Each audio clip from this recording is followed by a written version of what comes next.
that it ebbs and flows, and I don't know. Monday was a pretty dynamic day. Oh, dynamic. Today is dynamic because we've got the Scotty Moe in the office, and we're going to talk all exciting stuff about federal mortgage rule aims to benefit the less affluent, and we'll find out what that actually means. Not as dirty as it sounds. Yeah, the headline sounds nasty. It's terrible, man. The Biden rule, I think, is what it's being called. The people that want it to sound dirty certainly have no problem making it sound that way. That's a nasty headline. Rich people get punished to help the poor folks I literally, buy and houses. we'll talk about this one. That's what the headline basically made it sound. Did it not? It did. Judah says yes, the Biden rule. We'll talk about this when we go live, but I actually had a client call me up and say, "Oh, so I should let my credit score go down." I'm like, no. Well, if you read it and without educating yourself, one can interpret that way. I was like, no, time out. No, that's a bad thing. And you'll talk about it, but all this stuff has kind of been priced in already, right? Questions, comments, put them in the feed. We'll get that answer from Scotty Moe when the cameras go on. It's Real Talk. Quentin Beckham, welcome to the program. Thank you kindly for watching the show. Mary Kirby, welcome to the program. She is the Ma Dukes of Jason Kirby. She's watching the program as we speak. Give the show some love by hitting like and share and ask some questions. Keith Smith, camera loves Keith Smith. I mean, I haven't seen a camera that doesn't love Keith Smith. Oh, stop it. I mean, he's got is that fuchsia, that shirt? Fuchsia, if you may? Are we going to go through the whole shirt color thing again? I like it. It looks good. I think it's purple. I think that's fuchsia. Judah, is that purple? Is that fuchsia or is that purple? Lavender. Wow, it's lavender. Not Judah, even thank you very much. Judah solves the problem. Should we say that there's a Yiddish word for lavender? We want to go that route? Yeah, Judah's becoming known as the Yiddish master. I actually asked Bill Tucker, one of our great sponsors. I asked Bill Tucker in a meeting what the Yiddish word was for normal. And you know what his response was? You're a schmuck. Bill Tucker, I'll tag him. Judah, let's rock and roll when you're ready. Let's get this party started. Let's get this party started right. It's Real Talk on a Wednesday. And Keith Smith is looking distinguished. Got a board meeting to do today. I see that. We will ask Keith and Scott the question of what they would do with the Crossroads store and if $6.2 million is the right asking price. That question's come on the feed multiple times. We broke that news yesterday on the I Love Seville show. The home to Dr. Ho's, the entire shopping center on the market, $6.2 million. J-Dubs, let's rock.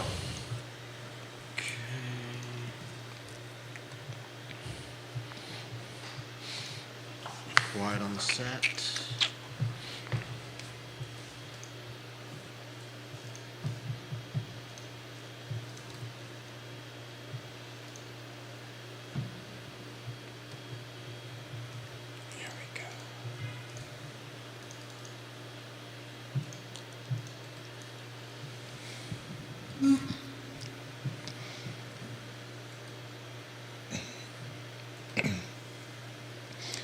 Good Wednesday morning, guys. My name is Jerry Miller, and this show is called Real Talk with Keith Smith. Thank you kindly for joining us live on the I Love Seville Network in downtown Charlottesville. A show today presented by Ross Mortgage and Scott Morris. Ross Mortgage, Scott Morris, making dreams come true.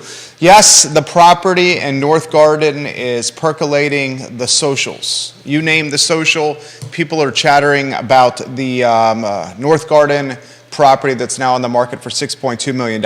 I will get Keith and Scott's opinion on that property on today's program, but we have so much more we're going to cover first. Judah Wickower, let's welcome the gentleman to the program with a studio camera shot and a 3-shot following. Gentlemen, good Wednesday morning. Hey, happy Wednesday. What's going on, guys? How's everybody doing? Doing great. I'm drinking water, so it can't be all that good. Okay. But you're here. I'm here. You're doing Real Talk with Keith Smith. And Scott Morris and Jerry Miller and Judah over there. Yeah, the meds, too much coffee, and the doc says cut back on the coffee with the meds, so I'm drinking water today. We're going to educate the audience over here. Scotty Moe, the show is yours. The market, what are you seeing today, my friend? Today we're kind of flat, but the trend has been downward. And we're in like a if the Fed managers across the nation could stop speaking so often, I think we'd stay that way. But we're in a downward trend. We've come off the highs that we saw in December, and we've been trending downward ever since, and we're continuing down that path. We saw still some bank nervousness out there, and we're starting to see some softer earnings come in from corporate across the America, and what that is equating to is the bond market believing that the Fed is truly done. Although I think they've definitely got 25 bips coming in May, and then another inch up. But there's probably a pause coming after that. So that, which has been in line with what I've been saying all along. It has been in line with what you're saying. So- Some publications Well, are saying a chance for an increase in June as well. That's right now marginal. Some are reporting, Flat. prognosticators are calling it a 25% chance that June's going to include an increase. Hopefully that does not happen, and the last one's in May. Keith Smith, jump in. The market, your eyes. yeah. So I can tell you from a sales perspective, for being in the trenches, I just took a look at week over week. We do this all the time, right? Last Wednesday versus this Wednesday, there was a 61% increase in sales. We jumped from pendings from 66 last week to 106 now, but the inventory is pretty flat. It was 82 last week and 88 this week. So we've been talking about this for a while. Inventory is staying flat. I think you're seeing pendings jumping up. And actually, I figured out a way, and at some point we can talk about this, through my Paragon system, which is a bit clunky, is actually now can figure out what's sold, which is cash, which is conventional, and which is FHA, if that's of any interest to anybody. I'm curious for So that. speaking about that, and we'll touch base on that in a minute, but I think agents who are out there, you'll start seeing more FHA offers due to some of the changes that have come about that we're going to talk about. But yeah, and as far as the increase, the 61% increase, it was super duper competitive over the weekend. I had a grown man break down in tears on the phone with me yesterday. I'd asked you not to talk about that in front of I know. everybody. Please But don't. You had a grown man, one of your clients break down in tears. Like, this market is bullshit was how it started, and then he deteriorated. How'd you handle that? Walk us through how you managed that. I started with, look, we knew this going forward, and you can't get emotionally attached to every offer. Continue to go out and look at, get a list. Get that list into your search for the things that you want, and then go out and we'll individually attack things as you come up. Let's start looking at properties that maybe have a little deferred maintenance, or you think that your wife's dad was a contractor and knows some people. Let's put somebody in place that can walk through with you, and let's come up with some. Let's look at some other options to get you what you want, because if you are married to going after these choice properties, you're going to continue to have some feels, and just trying to open his eyes a little bit to what else is available to him and how we're going to be able to create the best plan going forward. So I'm glad you brought Nice. that. I'm sorry, Jerry. No, that was great. I'm glad you brought that up, because I actually was thinking today on the way in about the emotional side of this, right? So let's kind of take numbers and stuff out of it. We put a home on the market on Friday, put it under contract last night, multiple offers, and my ride in was the phone call to the agents, right? I'm sorry, this didn't, and it's not just the buyers and the sellers at this point. There's a lot of emotional pressure on the agents, and I was very fortunate. All the multiple offers are on the table were what I consider Class A real estate agents, and you can start hearing the Demoralization. There you go. The dispirit. Yeah, there's a lot of people out there who need to feel a win. You got to put something in that column, because That's your confidence in the morning Yeah. to get up and put your suit on, or your pants on, or Yeah. your shirt on, and go. so last 7 days. That's the juice that we chase. I mean, a lot of people say, No, it's interesting. A lot of people say, why do you get into business for yourself? I mean, I get into business for myself undoubtedly to make a living and to make a better future for my family, but I get into business for myself to meet people and to do deals. It's that juice. I mean, it's the competition of being the best version of myself in a professional setting every day, and part of that is closing deals. And it's interesting when you're in the business world like we all are, when you don't close those deals, not only does it impact you professionally and the bottom line, but it does start impacting you from an emotional, confidence, psyche standpoint, where you start wondering, what am I doing wrong? Am I doing something right and wrong? Like, is my time do you ever think about it? So I think about that all the time. Yeah. So Activity breeds there's this activity. show on Netflix. It talks about it's a bunch of different professional golfers, and The Long Shot or something like that? yeah, I think The documentary with the pro golfers. yeah. And it's fantastic. I watched it. And there's a line in there that where God, what's his name? He's on Live Full now. Swing. Full Swing. Yeah. Is that Brooks Koepka? Yeah, that was the best Brooks one. Koepka says, when you've got it, you never think you're going to lose it, and when you don't have it, you never think you're going to get it back. And I think that is the feeling that rides with people. Strawberry. He's got a sneeze right here. Strawberry.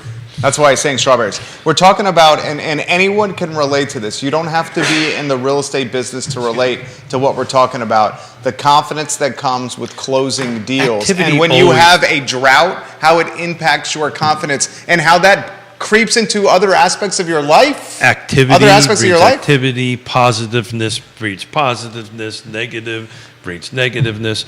But again, these phone calls I had to make, which was a substantial amount on the phone in. It was like I had one agent say, "Well, how am I supposed to tell my client this is the sixth one they lost?" And we actually talked about that for 10 minutes on the ride in. This is what you did. Breaking up, can't hear you. Breaking up, can't hear you. You referenced probably the story of 13 deals with your daughter. That's exactly and how what they I- struck out 12 times, and on the 13th they got it. I spoke from a place of experience. Yeah. That you just need to do that. But I'm looking at we've got the last 7 days, 80 transactions closed, right? 32 of them were cash. Just think about that. Out of 80 transactions, this is the whole footprint. 32 of them were cash. 33 were conventional. Then all the rest of them are like FHA's not specified. USDA was 2. VA was 6. Would love to see that number much bigger. VHDA. But almost half, not quite half, a little bit less than half were cash. And that's a demoralization because all these other offers were really good offers, right? The agents listened to what my client's concern was. In most markets, you're talking winning offers. Well, how do you turn down a cash offer? You can't. Well, you can. We've done that before, right? It's difficult. Well, if the price is X and the cash offer is So A. the gentleman that was upset that Emotional. I was emotional, I was speaking with. So they were 10% over list price, Yep. and with a $10,000 appraisal gap. And I talked to him. I said, "Look, I'm with you that you're kind of stretched as far as cash in a pocket if you have to cover this, and this is your best offer. But at the same time, this is really strong. So even the reassurance that." I understand where he's at with this. Every single one of those offers on the table were strong Yeah, offers. good offers. If that cash didn't slide in, literally, I'm talking to our client at night, and the offer slid in as we were having a conversation going over the other offers. But yeah, it's an emotional roller coaster. To Jerry's point, you feed off of success, right? Success breeds success. Oh, no doubt. On that end of it. And then when you just don't have these successes, you start doubting yourself. Am I doing the right thing? So forth and so on. This But- is what you do.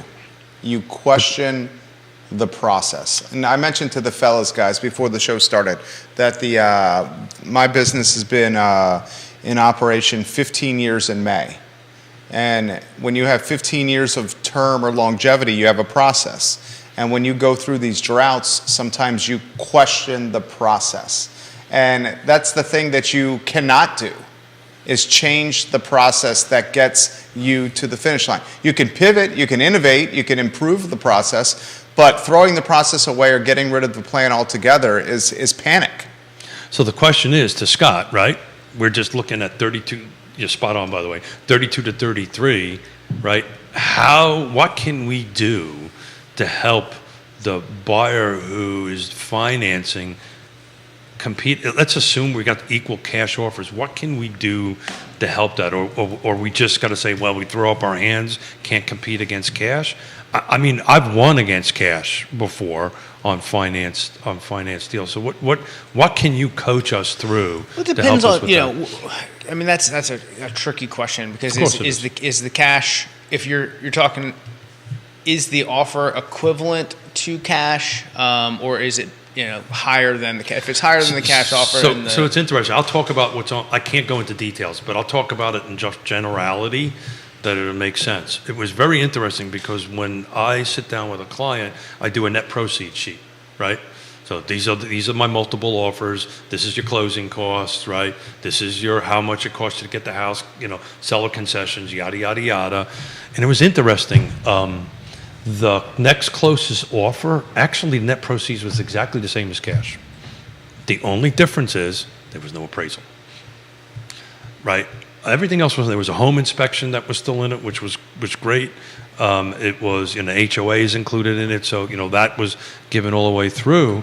But it was interesting. I expected a different number, but it was actually came out about $1,000 difference between the highest financed one and the cash one. Does that make sense? Sure, but so I guess my opinion there is, if we're in a downward rate trending environment and the seller has the option to accept a cash offer or an equivalent offer that's being financed, and they both have the same inspection terms, and you take the cash offer and things don't work out, you go back to market and you get Well, that's exactly right. So that's the risk.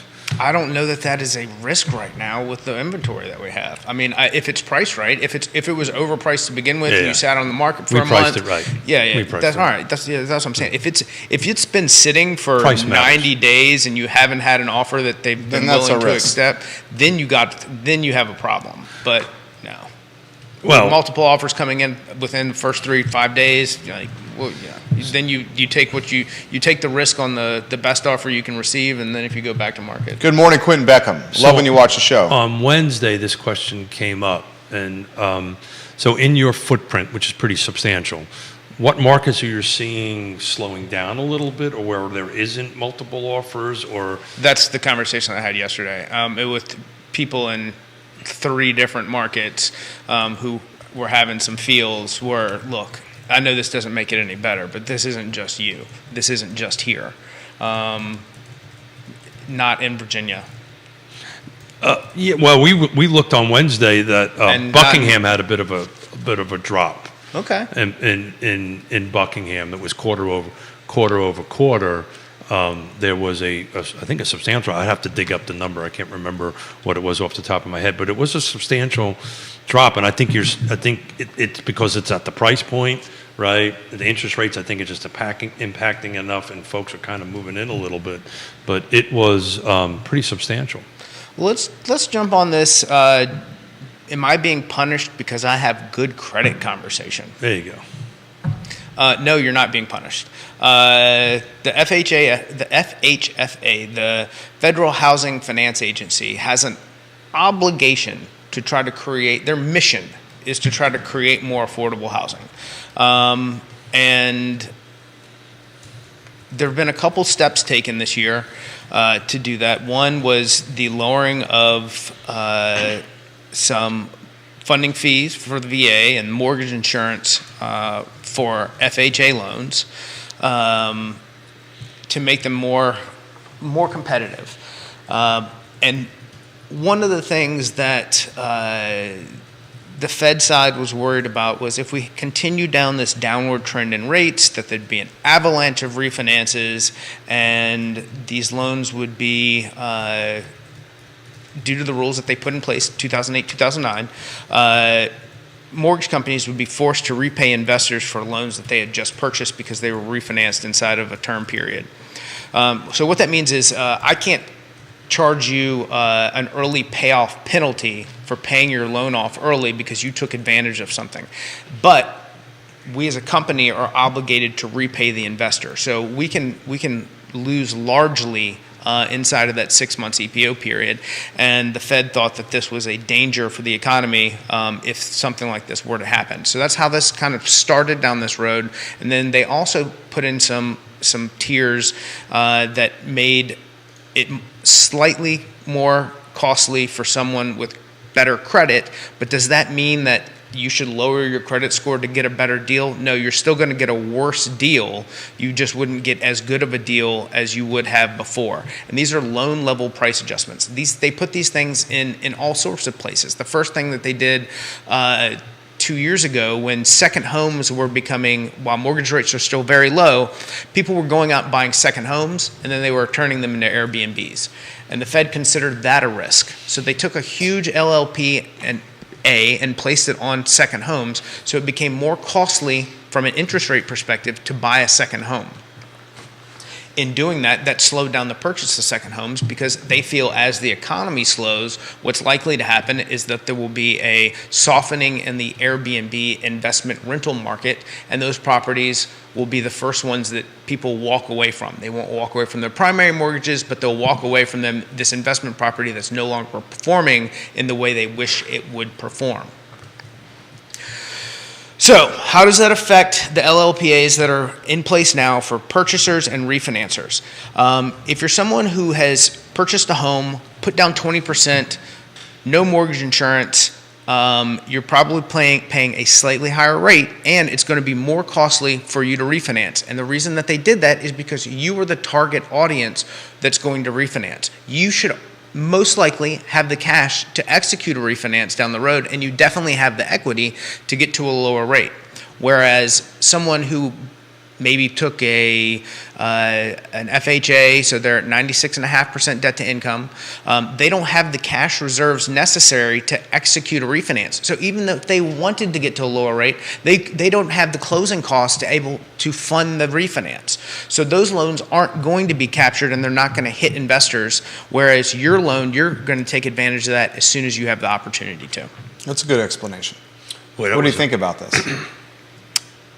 Dude, I think it's the government. I mean, I don't think that this is like, This is this Scott isn't some talking. socialist, like, we operate inside of the, I've got my opinions about all of this, but at the same time, there's already all these rules in place. You're not going to you can't unring the bell that we already operate inside. No, I get it. that. But what do you think about it? Do you think it's equitable? I think that this is one of the better things that they have done. But from how it affects everyone perspective. What does that mean? I think that the government does things all the time that I think are effed up, that I generally disagree with. I think this has there's a penalty. You're already paying these penalties in many, many ways that you don't see or complain about. The story talks about this is happening May 1st. Investors have priced this in. Everyone who's complaining about it is already, either unaffected or they didn't know that they were affected by it when they locked their loans and all these other things. Like it's something that people were up in arms about that they didn't know that they were mad about. Well, I mean, it's a talking point because it's in the news cycle. Well, it's the way they did it, right? It's the way they, it's the clickbait Yeah. scenario. Yeah, of course. So let's feed the rage. I'm upset that Tucker Carlson's not on the news anymore, so I don't know what to be mad at anymore. So now you're being mad at this. Tucker's going to come back on the news.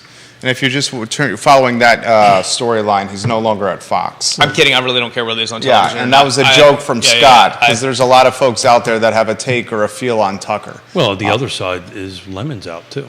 Yeah, Well, it all happened in within 24 hours. No one's telling me what to be mad about anymore, and I'm very upset. Well, I have to tell you, Scott, you're not out. you're in.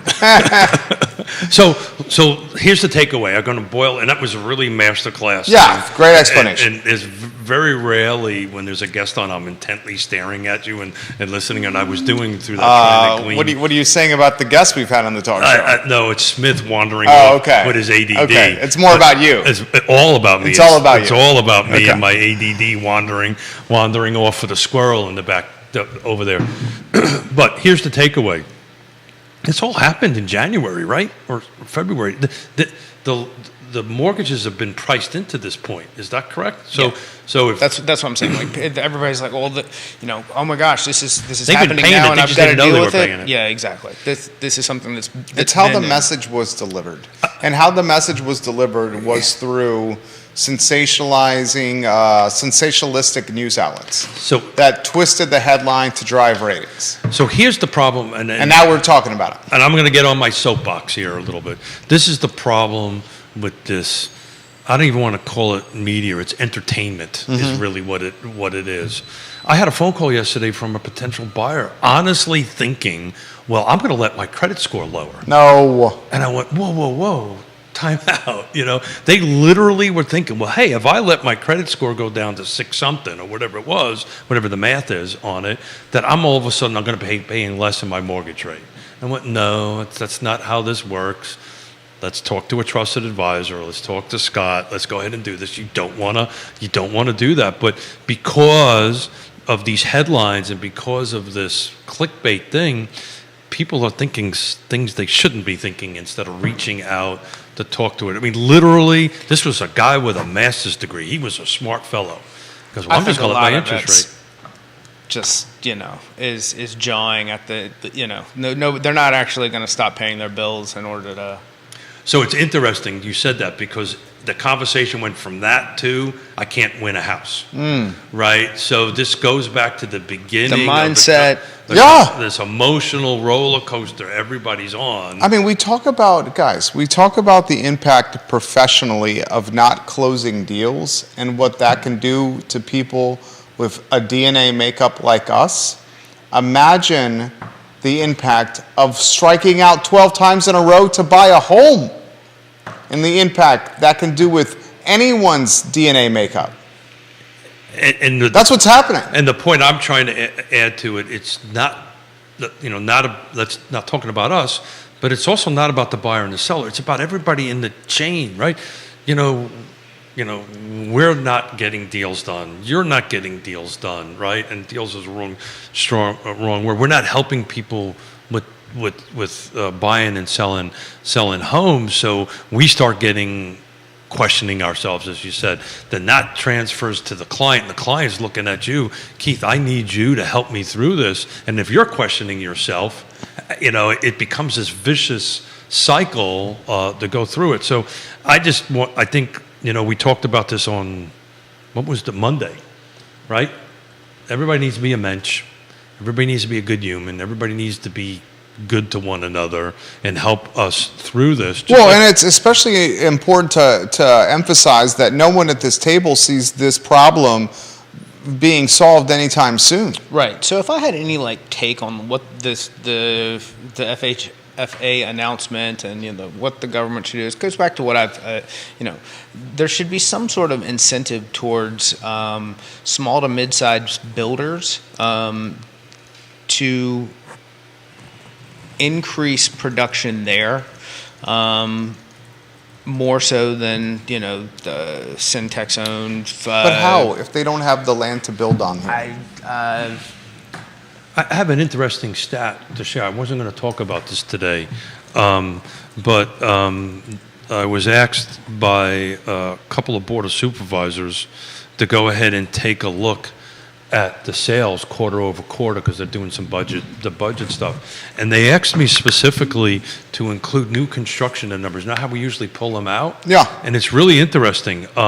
If you don't use, and what I'm looking at has new construction numbers in it, but when you pull the new construction out for Albemarle County quarter over quarter, you actually go down a little bit. You include it, it goes up 3%.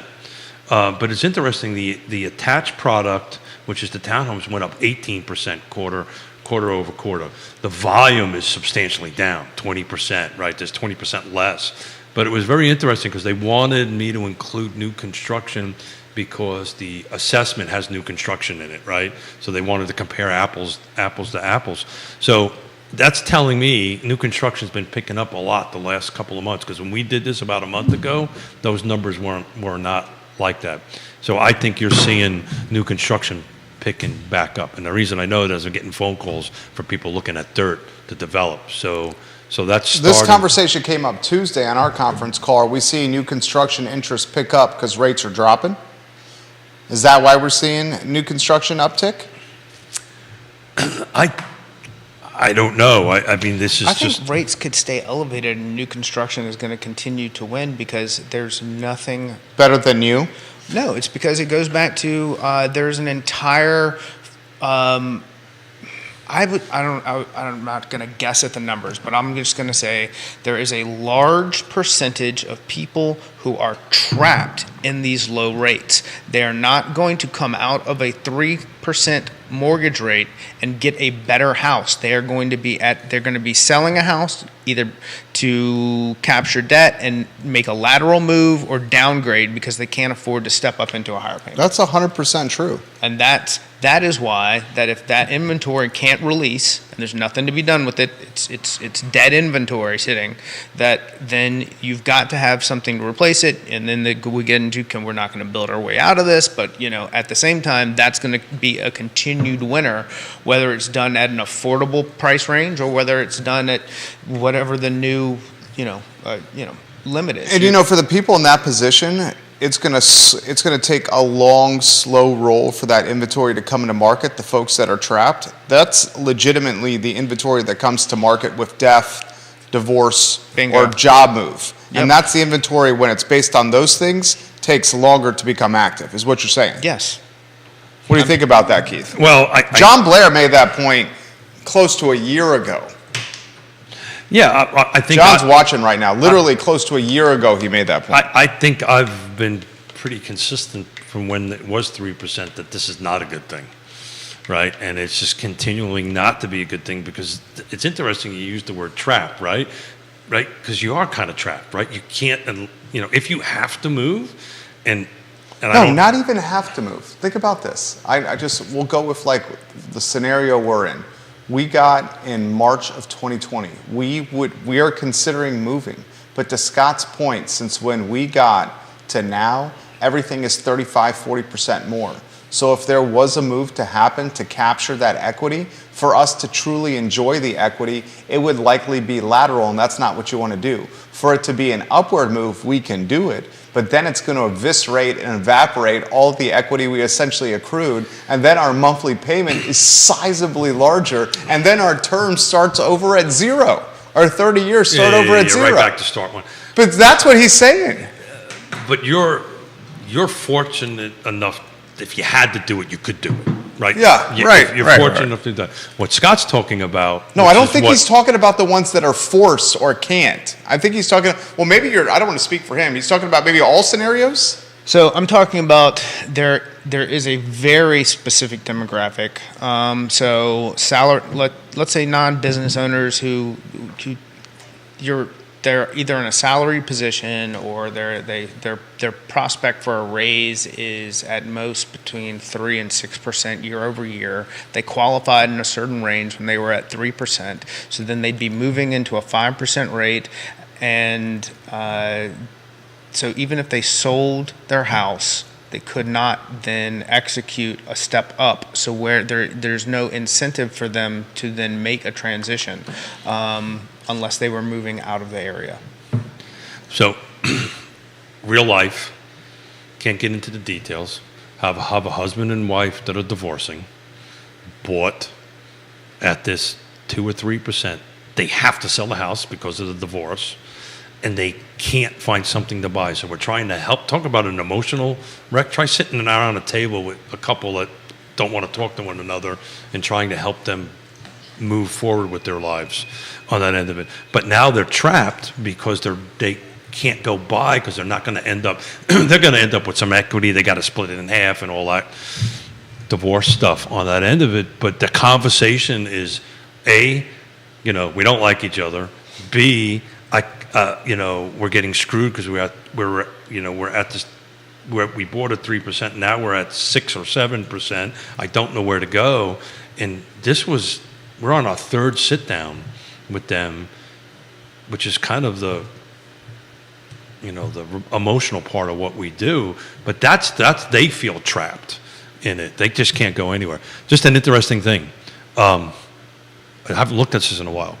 New construction, Albemarle County, in pending from January 1 to today, 126 homes are in pending.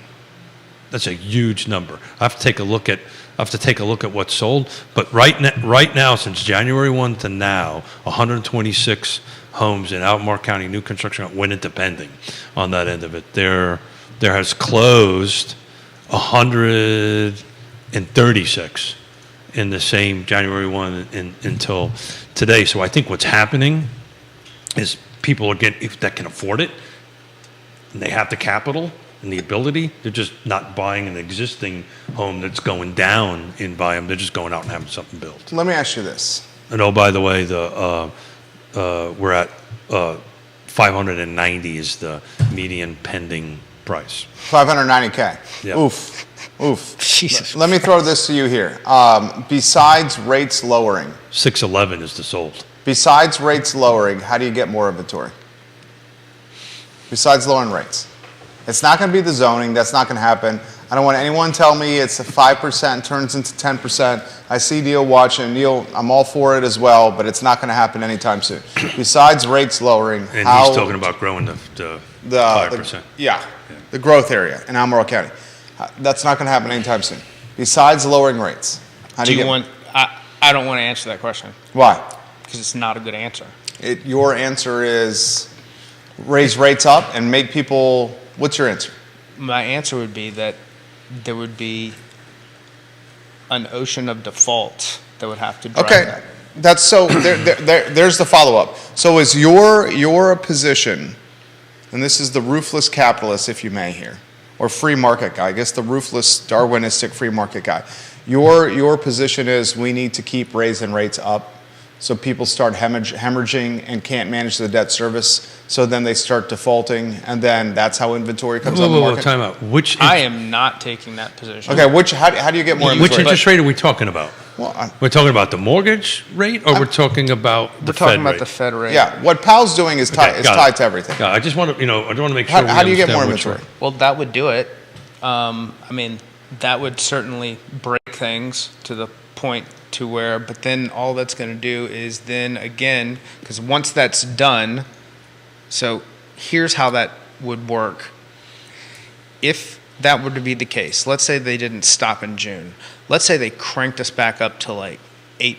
A lot of people are saying something's going to happen in June. That they're going to do a quarter point in June. I think that's a Let's gimme. say they move the prime target from 5.25 to 6.25, and they pushed until September. Going into next year, there would be an enormous collapse of the U.S. economy. They would then turn around and push rates back down. Mortgage rates would fall to below 3% again, and you would have companies like BlackRock and individual Gobbling investors stuff go in and capture this defaulting Yeah. And real estate and tranches. and They are not. continue to absolutely destroy lower and middle class America. Okay. No, I don't think that is a solution. Okay. And the way that's going to happen is credit card debt. Well, that's my point. That's the point. If he that's keeps the way raising the rates, what's going to Yeah, cause the yeah. defaults is they're not going to be able to pay the credit cards. So how much is the debt? The debt's already spiraling out of control. So how much is credit card debt or the acceleration of it impacting your ability to approve people right now? It's a great question. That typically has not been the problem. How much credit card debt are our clients that you're seeing carrying on balance sheets here? You're typically the people who are out there winning offers right now aren't. Yeah. I haven't seen a huge shift. I've had some people who have reached out for refinances who are kind of getting there, which is how do, can we get some cash to solve a problem? But in general, no, I haven't seen this as to be the black swan that we're describing. So listen to what. I expected actually to hear a different answer. So Me too. I'm glad to hear that. Yeah. So credit card debt is not. He also said that if you have credit card debt, you're not winning deals right now. That's what the man just said, though. Correct, because you don't have enough cash to bring to the table because all your cash is in, you've used your credit card as cash, right? Is that I would what say we're saying? a large chunk of Oh, this yeah. country has credit card debt. Well, I mean, you just got to read we just talked about don't read the news, but you do read the trusted advising, newspapers and reporting, and you'll see that, it's going up. So your theory is raise the rate. I mean, I'm not a pro here. I'm a guy who just reads a lot of stuff here. The only way that I see that you can get, the quickest way that you can get inventory on the market is by doing what he said, and that's what I thought as well.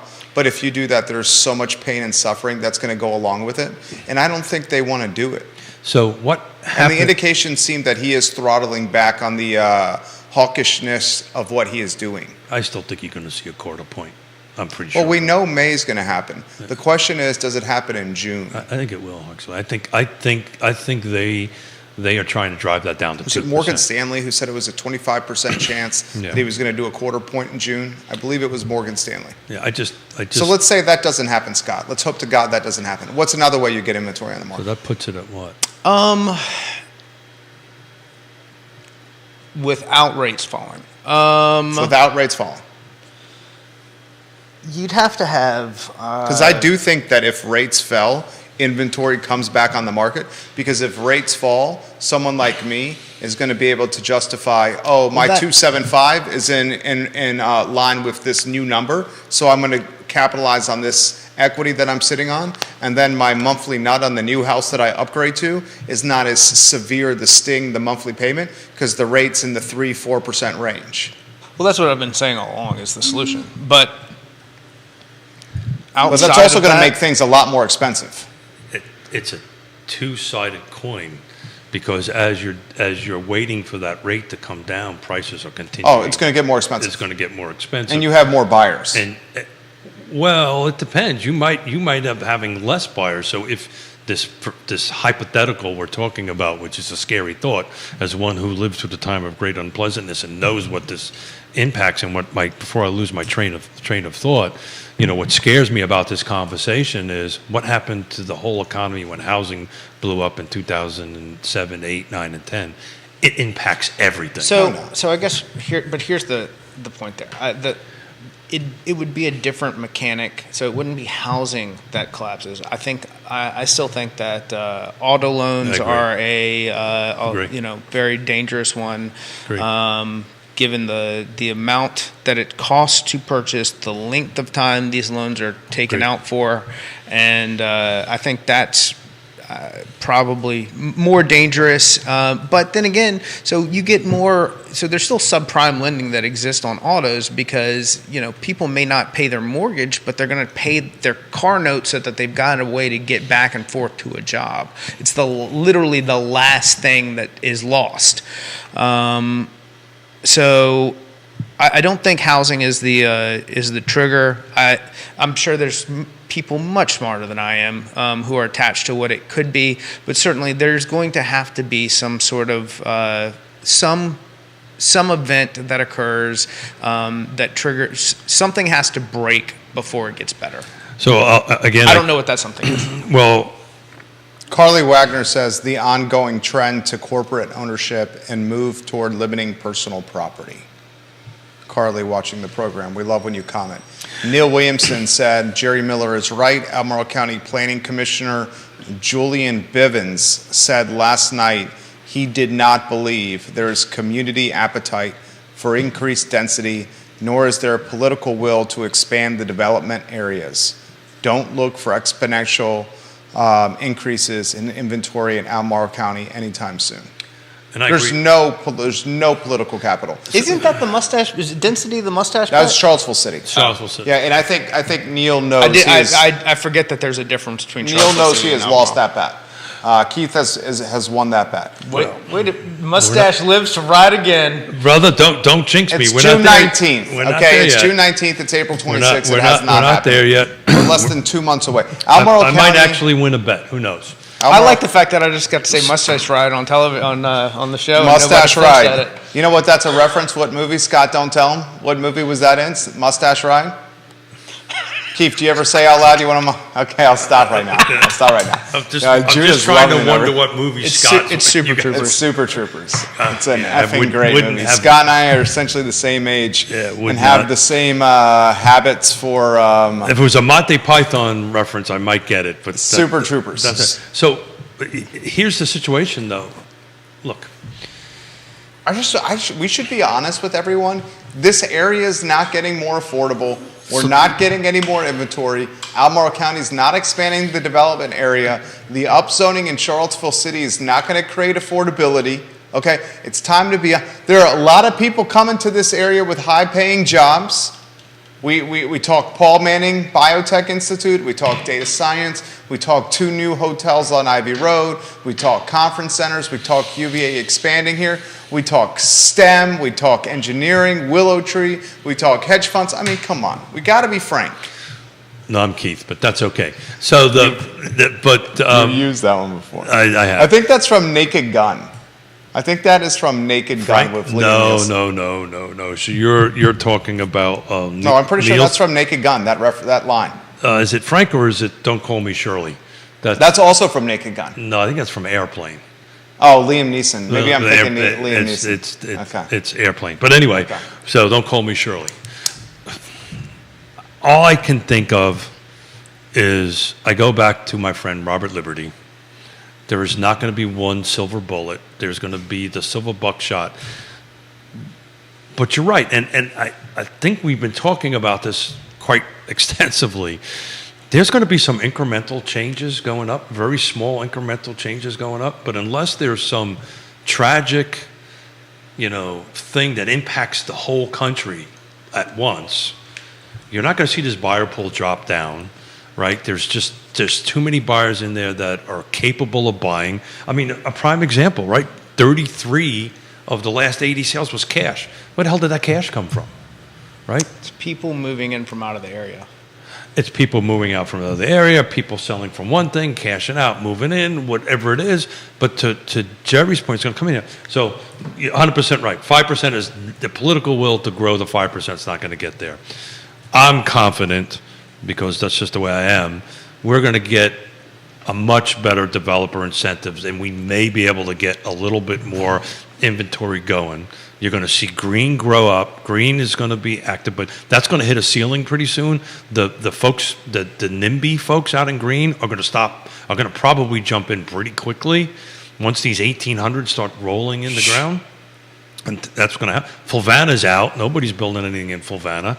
Louisa is starting to get that way. The Louisa County Board of Supervisors is, it's hard to get a project approved. So everything in our footprint. I saw that Stonewall Harley-Davidson, previously Wall Harley-Davidson, is moving to Greene County. Neil Williamson, who's watching this program, one of his stringers, fantastically talented correspondent Brent Wilson, broke that news on the Free Enterprise Forum website. Brent Wilson, one of the godfathers of volleyball in the area, broke the news of Harley-Davidson, Orange County, moving to Greene. It's amazing all the stuff he's got stuck in between. I do, those I know. ears. It's fun. It's really amazing. Very photographic-esque. Yeah. I was Used like, it for good and bad. I can So- imagine. I was like, oh, that's bullshit. I've used Damn it. it, he's I've right. used it for bad as well. One of the things the NIMBYs were going after in Greene last year was the glamping Oh, yeah. site, Oh, yeah. which seems to have made it through. And That was only by one. That had 2 tries. It only got passed by 1 vote, if I'm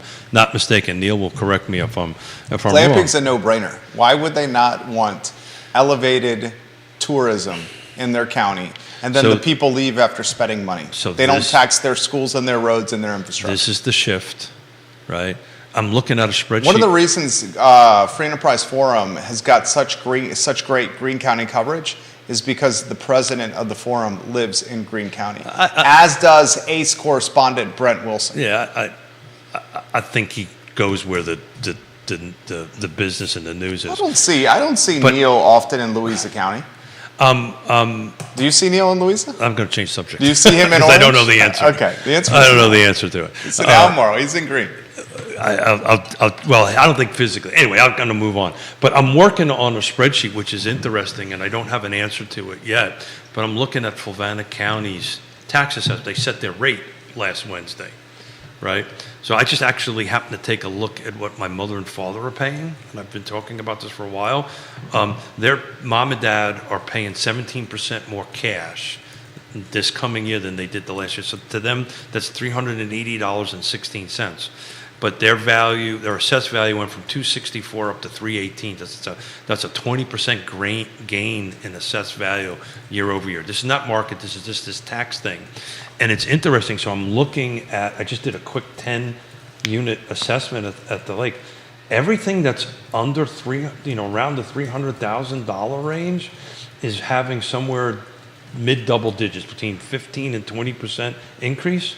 The people that are like in the 400 to 600 range are only having low single digit.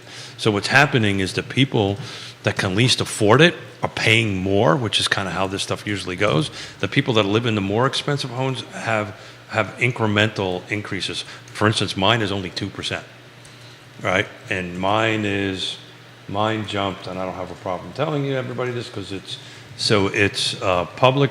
My 2022 assessment went from 502, and mine now is 523. I'm only paying 2%. I'm paying $68 a year more in my house, and my parents are paying almost $400 more. $400 is a boatload of money for a retired couple with no revenue coming in. And we're fortunate they can move in with us. I know. I But- mean, it's just. So 2%.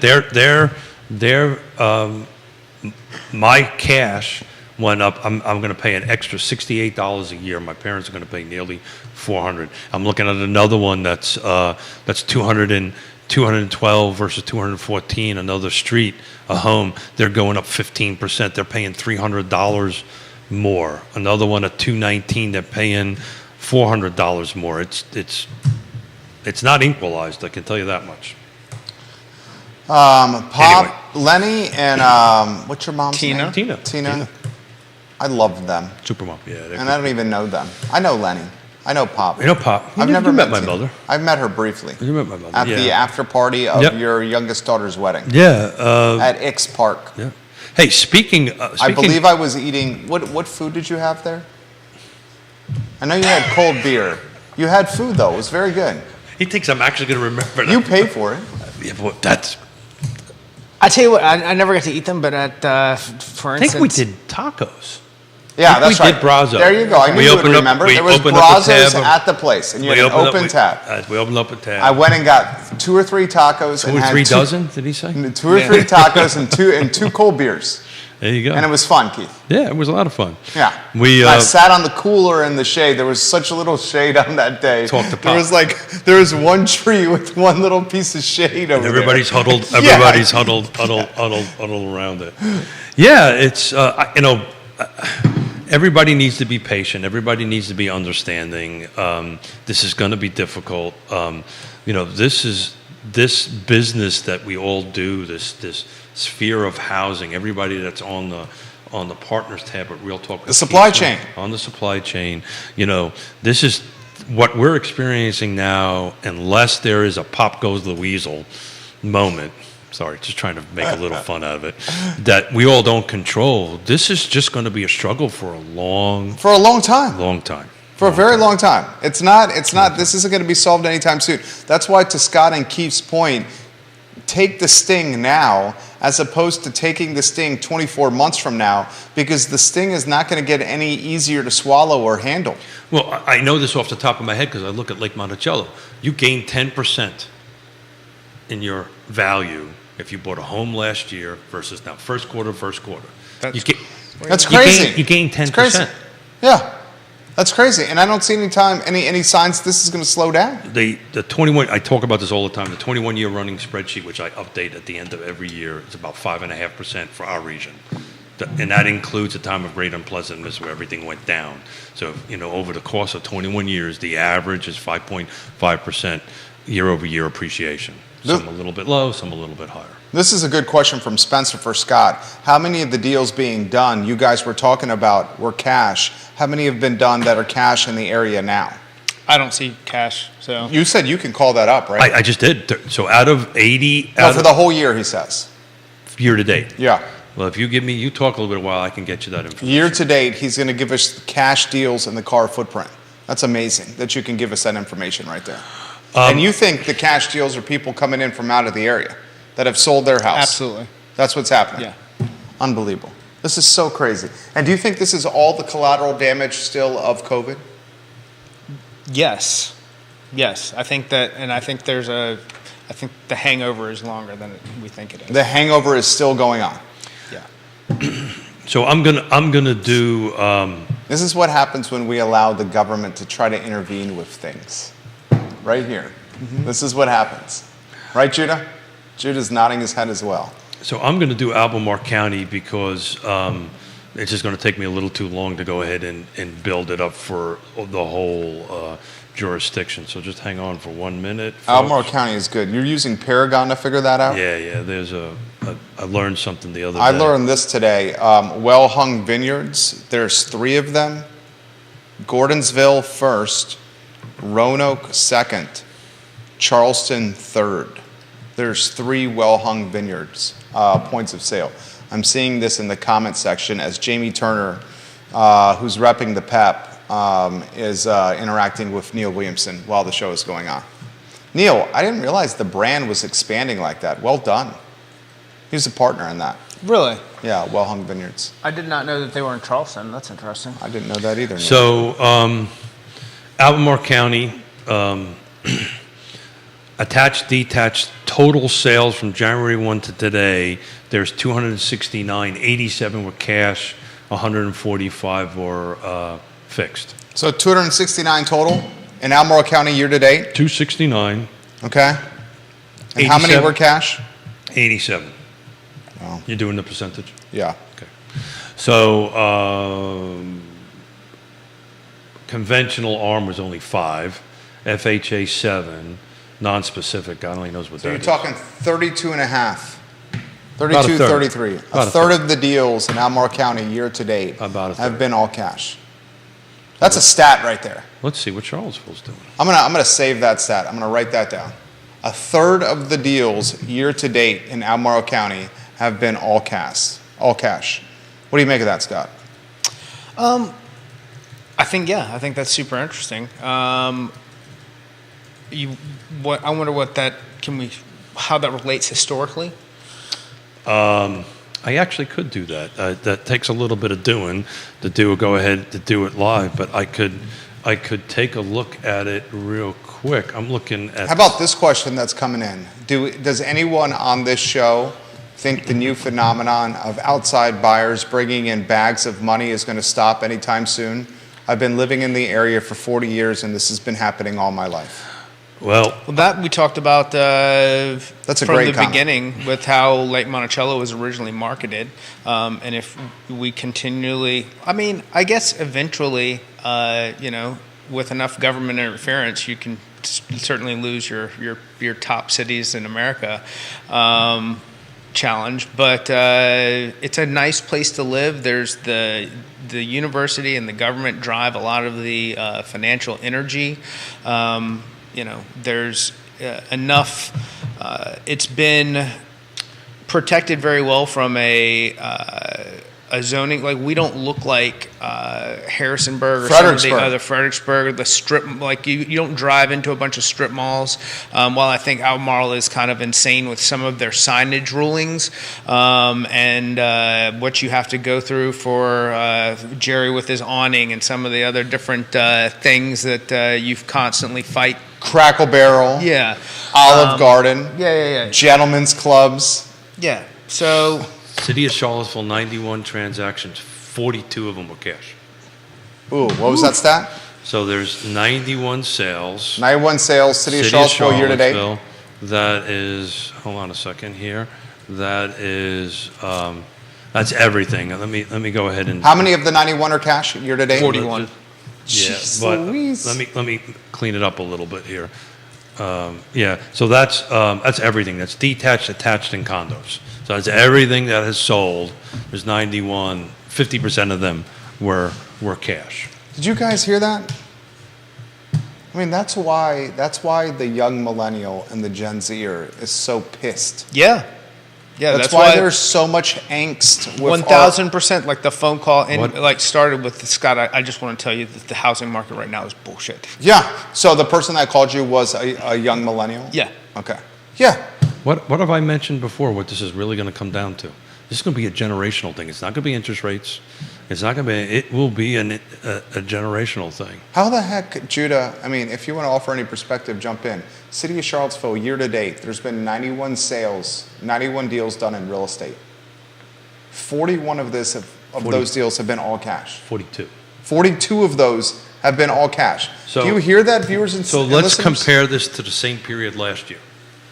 So 149 units sold, 57 of them were cash.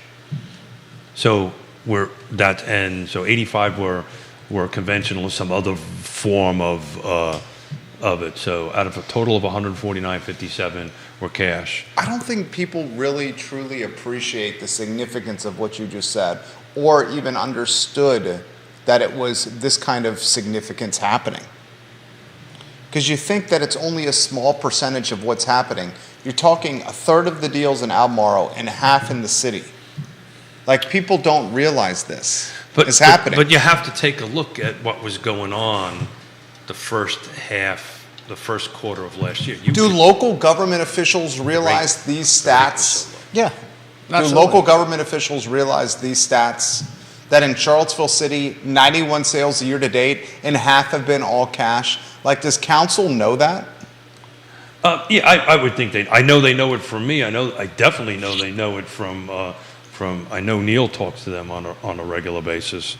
So yes, the answer is yes. I guess the more important question is, do they care? Do they care? That is a more important question. Or maybe this is even a more important question. Can they do anything about it? No. There you go. Quentin Beckham, what can they do about it? Neil, what can they do about it? You got the folks down the street at NBC 29 watching right now. What can they do about it? You want folks to interview? Scott, mortgages, Keith, real estate. Hit them up with DMs, they'll get you on TV. I mean, there's nothing you can do about it here. We just need to be straightforward with everybody. What are you looking at now? Which jurisdiction? I'm looking at Lake Monticello. Year to date, how many have cash? Yeah, I bet you that number's a lot. That number's lower. I'm working on that as you are chatting. You disagree? Say that again now. I No, bet you he said he bets that number is low. The percentage of cash buyers is I would lower agree I with bet it's lower. compared to Charlottesville now. I would agree with 20%? that. If I put the over-under at 30, I would take it under 30%. Agreed. If you put the over-under at 25%, probably take it under 25%. So 2210 were cash, 41 were conventional. That's in 22. Lake Monticello? Lake Monticello.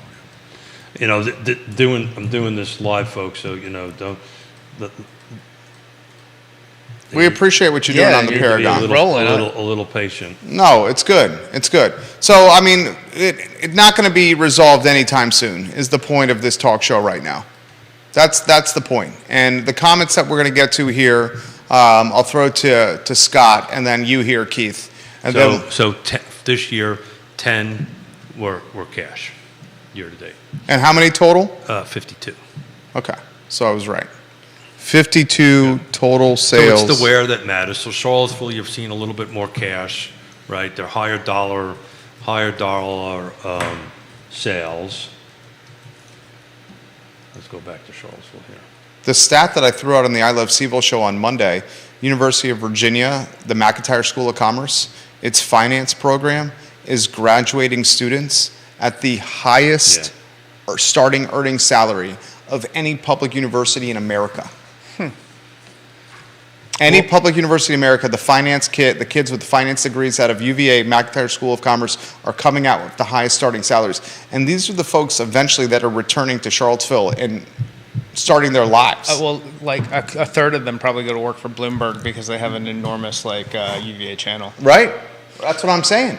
And you know what? The pipeline is only going to get stronger as these convention center and hotels have been erected on Ivy Road.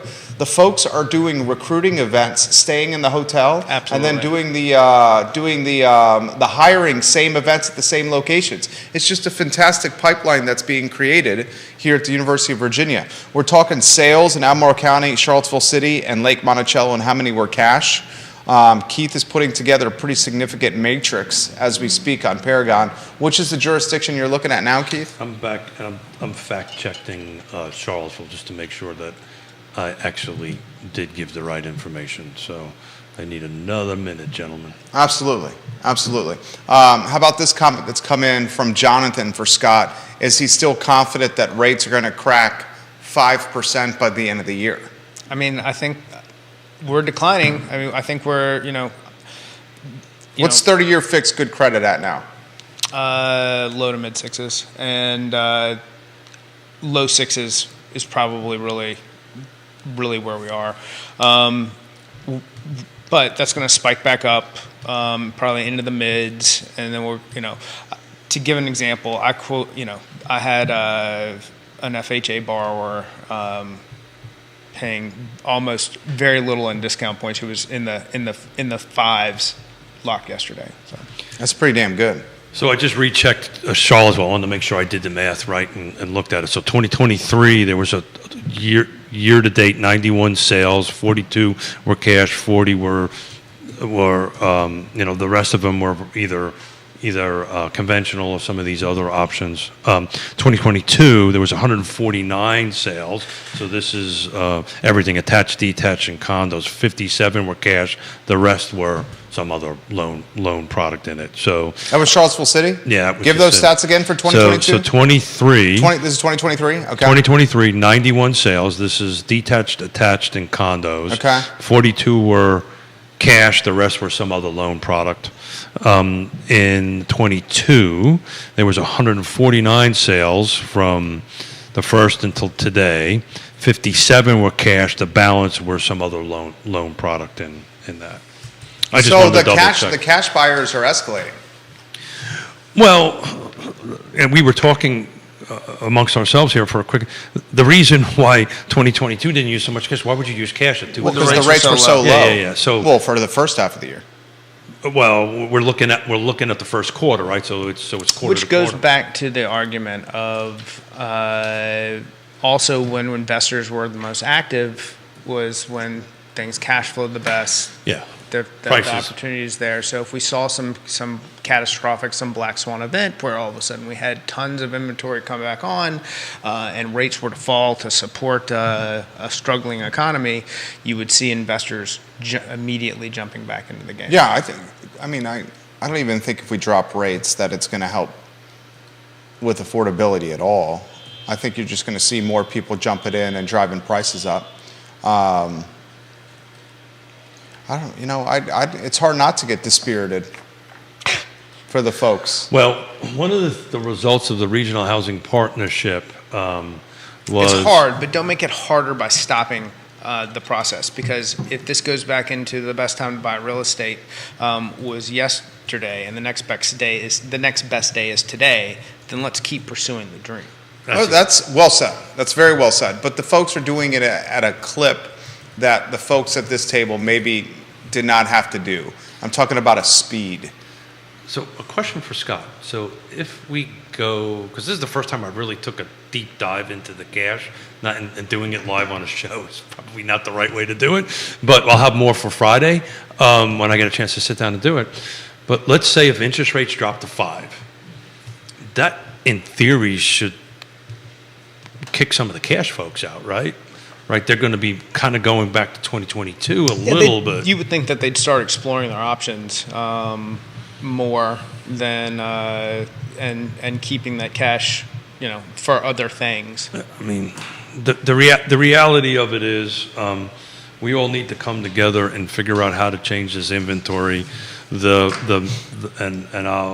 I'm probably going to get kicked off the Thomas Jefferson Planning District Commission because of the statement. But, building more houses will help. More inventory. It's just Econ 101, right? It's a supply and demand kind of thing. Well, that's what I believe needs to be incentivized more than anything else. So hopefully the Regional Housing Partnership, under my mentorship apparently that I'm doing, we're going to have a roundtable discussion with all the players for Albemarle County anyway to figure out how to do this incentive program, because the one that's on the table right now equals 0 new homes, and I think they realize that. So maybe we're going in the right direction. Oh, I just got a direct message from someone at UVA that says the Hampton Inn and Suites in Charlottesville at the university has been acquired. Oh. By the university?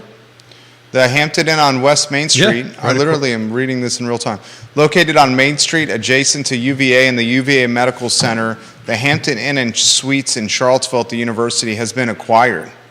Noble Investment Group has acquired the Hampton Inn and Suites right next to the UVA Hospital on West Main Street. It's across from the Katie Couric. Cancer Center? Yeah. That's pretty literally right significant across from purchase. it, That's yeah. a hotel on West Main Street. Yeah. There you go.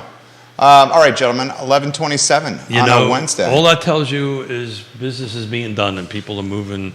I just don't, this is a great place to live. Otherwise, they wouldn't be spending the money to go ahead and buy something. We live in a place everyone wants to live. Hey, is there a hotel somebody could finish on the downtown mall? The guy pretty much told everybody he's not going to do anything until he gets hooked up. Until he gets what? Hooked up from Really, until Charlottesville the city City. I think that was a big you-know-what. He told Charlottesville City, I'm not doing anything unless you hook me up. Yeah. So it's either going to be free parking or subsidized parking for the hotel and Water Street or Market Street Garage, or it's going to be some serious credits, tax credits, construction, or on the back end. But this dude ain't doing anything until the city hooks him up. Interestingly, and I'm not trying to throw anybody under the bus here because it's Real Talk with Keith Smith. Got different rules here than the I Love Seville show. But a deal was put together that Michael Payne, in a lot of ways, kiboshed. Like, this deal was put together by former Mayor Mike Signer.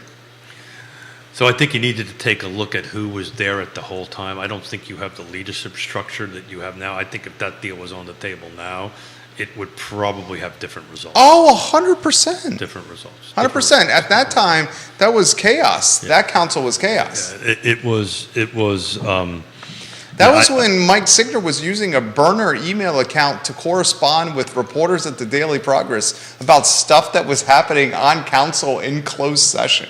Jesus Christ. He's the mayor. All right, some final thoughts. Keith Smith, show's yours. Yeah, final thoughts is I'm on water instead of coffee, and Mr. Smith needs to. He needs to hit the head. I need to hit the head. But look, homes are being sold. Reach out to your trusted advisors. We got one of them sitting to my right, sitting at the table, Scott Morris. The pool of folks to talk to is there. Be patient, as you just said. Yesterday was a really good day to buy. Today's a great day to buy. If you can't buy today, buy tomorrow. Stay in the game because these numbers are appreciating. You're going to be chasing an ever increasing value, and get in that game now and get that value to be yours. And let's be kind to one another because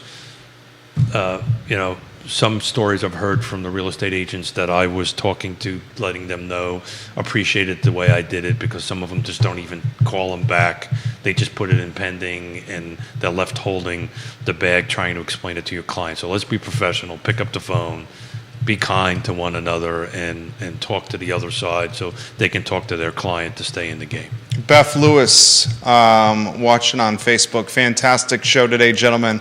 I try to tune in as much as possible. Thank you. I very much enjoy the Wednesday shows. Scott Morris, some closing thoughts. Open your mind, if you're out there looking and you haven't had success, to all of your opportunities. So if if you've been looking at choice properties and seeing how many offers you've been battling against in doing so, take a look at reaching out to a contractor who can walk through a property with you and determine the amount of cost involved in getting that into the condition that you like to see it. And once you have that information, then let's look at what a renovation loan looks like and what your next steps would be. Other than that, if you're out there and that's not for you, then and you're just going to continue to strike the anvil, well, then let's just keep going after it. And don't become emotionally attached to everything that you do, because what really matters is the end goal, and the process is just the process. Nice. Scott Morris, there's your third sizzle reel right there. Well done, Scotty Mo. Keith Smith, Yes Realty Partners, a Platinum Award winner. Platinum. Keller Williams Friday Party. This man leaves with some hardware. YRP, well done.